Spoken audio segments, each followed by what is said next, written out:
potty bell. So, I'm still sick. I apologize now for any coughing, but I can't control it, so it's just gonna have to happen. Okay, so, in spirit of still being ill, I decided I would share my vomiting stories. Because that's definitely what you wanted to hear today. I mean, I've vomited in public a few times, too many. So why not just put it on the internet and use this to embarrass myself later on? You know, why not? So, first up. Also, I'm going to apologize now for looking down, because I've got a little list on my lap just to make sure I don't forget, because I got this really cool book that's like, it's got one of these thingies to like write down ideas in. So anyways, back to the point.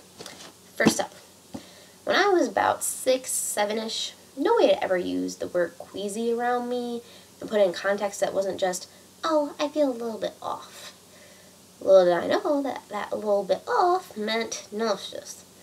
So, I whispered to my friends, went, guys, I have something to tell you. And naturally being 6 years old, they were like, oh, what? I'm like, I feel queasy. And they're like, oh, you have to tell the teacher, Mrs. Brown, she has something to tell you. And it's like, guys, no. Because I just wanted to say it to my friends and see what their reactions were, because as a first grader, I wanted to test out the word. Well, I had to tell the teacher after that. And she's like, go to the nurse. Well, since I went to a really tiny elementary middle school, the nurse was also the secretary, so I get to walk into the main office and say, I'm queasy. That's totally what I wanted to do with my day.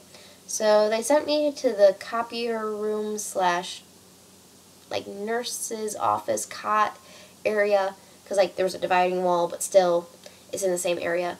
So I was on the cot, and then my mom came and got me, and she just looked at me and went, are you really sick? I'm like, I just said I was queasy. And so then I got to go home. I mean, for a 6-year-old, that's lovely. Okay. Then, within the same year, I got the stomach flu, which that one bug that just lasts for like one solid day, but then the next couple days after are kind of iffy. Well, I had my first initial day where I was just dead to the world, puking every time I even thought about food. And then I took a recoup day, and then the third day I went back. I did not recoup within that time, because my mom's packed me a very light lunch. Like, it was a cucumber and some crackers, and then I bought milk while I was at school, because I didn't have thermoses yet. And so they were like, well, I was like, can you heat this for me? And they're like, yeah, you're a weird kid, we will, but you're weird. I was like, well, I have the stomach bug, well, then you shouldn't be in school. I'm like, well, I'm getting over it. Fine, we'll just heat your milk. That was a long segue, I'm sorry. So they heated it, and I was eating, and then I finished.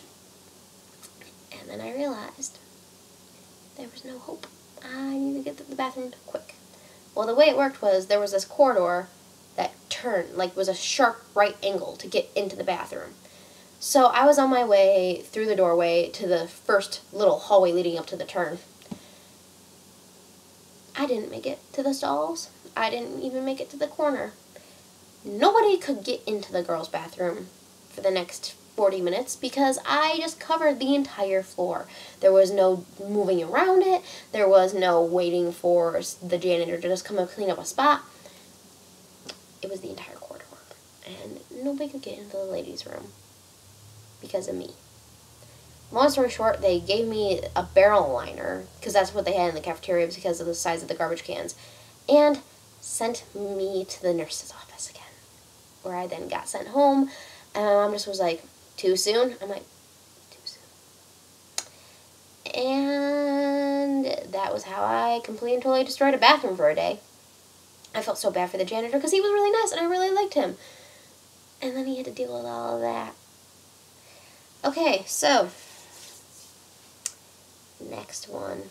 When I was about 9, I woke up one night. It was around 11, which was weird that I wasn't still up because I was a night owl naturally, and I just always kind of stayed up without realizing it. And I would just lay there in my room, in the dark, just waiting for sleep to come and take me, but it never did, so I was just always up really late, even though I was trying to sleep. But, so I had fallen asleep, and then I woke up around 11, which was really weird, and so I was like, I need to go to the bathroom. I just had this feeling that I knew I had to go to the bathroom. Not that I felt the need to go, I just knew I had to go. But I was like, I can't use the one that's right next to my room. I have to go downstairs and use the downstairs bathroom. So I go down there, my mom's still up watching TV. I'm like, well, I'm going to go in and talk to her and let her know that I'm not feeling very well, so that way she doesn't freak out and think somebody's in the house. And so I go in, and if this is our TV, this is the couch with my mom on it. They're an entire room's distance apart, almost. I stand in front of the TV and say, Mom, I don't feel so. And then I soaked her lap, and her snack, and the blanket, and the couch, and all the carpet in between. So, she was not thrilled. She did not appreciate the smell. Nobody did. And we still didn't appreciate the smell 3 weeks later. It took like 3 months to get rid of it.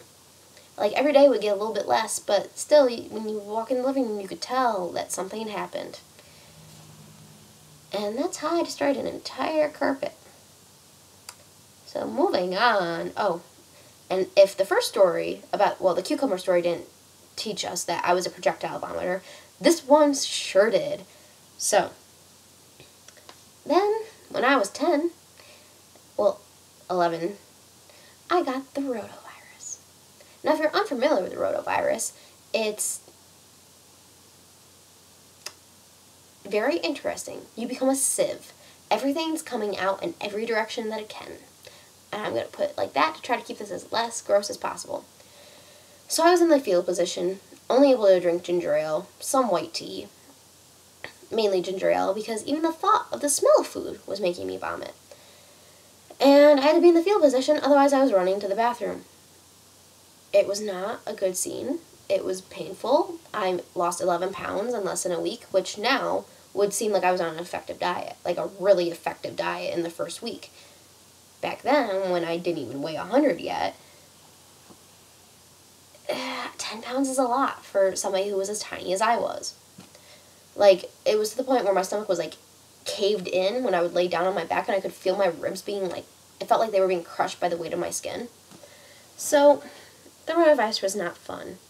And that was the week that my mom made, like, 10 pounds of German potato salad. And my room was above the kitchen. I loved life. Completely. So, the way you contract the rotavirus is by accidentally ingesting fecal matter that has been contaminated with the rotavirus. Wash your hands. The moral of the story is always wash your hands. Don't touch your mouth, just wash your hands. All the time. Hand sanitizer is your best friend. Carry it with you. And pray to God that you are sanitary, because I found myself to be a very hygienic person. But it still got by, and I was still in intestinal and abdominal hell for a week. So, wash your hands and keep your fingers and hands out of your mouth and away from your mouth.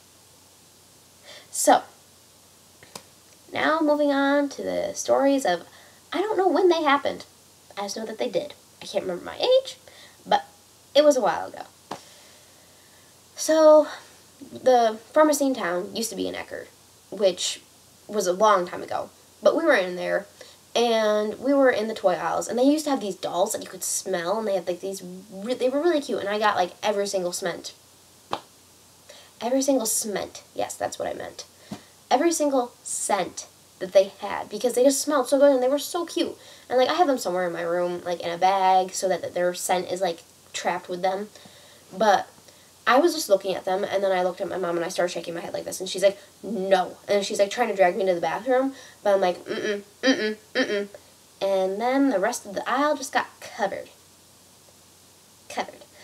Luckily not on the shelf, so we didn't have to pay for any merchandise. But the floor wasn't so lucky. Long story short, they were not thrilled to have me there that day. And then my prescription was done right away. And the final story, which I'm sure you definitely want to hear another one, was the time that my doctor decided to put me on vitamin B. He decided that I wasn't getting my proper nutritional values from foods, even though I had a very well-rounded diet, and I still do, but just felt that since I was growing, I needed that little oomph. So he put me not on a multivitamin, but on a string of vitamins, Well, I just started off by adding one extra one. So I had gotten up to I had a couple in, but then I added vitamin B that day. Not my best idea. And so we were on our way to the nearest Walmart, and we weren't even out of town yet, and my mom had stopped at the bank, and I'm like, and she's like, what? I'm like, this isn't good. And she's like, what isn't good? And before I could even start to put down the window, I started vomiting. So I was trying to catch it in my hands, but it wasn't working, because catching liquid in your hands always is so effective. And I soaked my shorts, I soaked the cloth seat I was sitting in. So my mom turns the car around and we go home. She cleans out the car, I clean myself up, and then she's like, do you still want to go? I'm like, well, now we have to text my coach and let her know that I won't be there because I'm vomiting today. But now we don't have the constraints of time to worry about. So we still ended up going to Walmart and did our shopping and had a lovely afternoon. But that was the last day I took my vitamins. And I switched back to Flintstones because who doesn't love gummies? So those are my fun puking stories, and I am still sick with whatever I have now. It's partially aggravated asthma, but I guess as long as I have this, I'm just going to keep coming up with ideas for the ill. So, in the meantime, see ya.